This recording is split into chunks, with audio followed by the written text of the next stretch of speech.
In the summer months, tourists flock to FABIO Mattero's harbourside restaurant for views of the boats bobbing gently on their moorings and the taste of the locally caught fish. Now his view is dominated by the wreck of the Costa Concordia. A major fuel leak would cripple his business and threaten everything he has worked for. If the tanks open, it's all over for this sea. It will be polluted. This year we had tuna fish coming by in front of the port early in the morning. They even came into the harbor. Everything would come to an end here, not just for Giglio Island, but for the whole of the Mediterranean Sea. Giglio's economy is utterly dependent on tourism and fishing.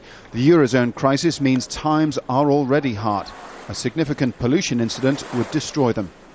Stefano Corrandini supplies Giglio's restaurants with sprat and other small fish. It's already a precarious seasonal business, and he knows a pollution crisis could ruin him and the island. With all the fuel on board, there is a fear that the tanks could rupture and destroy all of this. Look at the water in this port, so beautiful. I think nowhere in Italy can you find water as clean as in this port.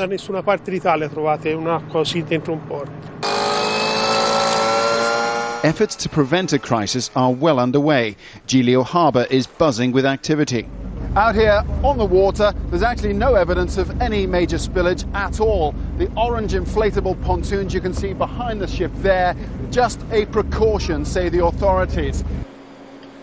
The barge, which carries the pumping equipment and specialist drills, arrived on Wednesday, and the salvage engineers are now just waiting for the go-ahead to get onto the ship.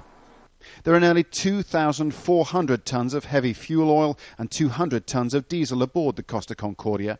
Extraction involves drilling holes at the highest and lowest points of the tanks and fitting valves to control the flow. The pressure of the seawater pushing into the lowest opening helps force the fuel out of the top and then off the ship through a pipeline. To speed up the extraction, the sludgy oil is heated with steam to make it flow more smoothly. But the process could still take 2 to 4 weeks. It's a risky and delicate operation, but the salvage company is being as reassuring as it can be.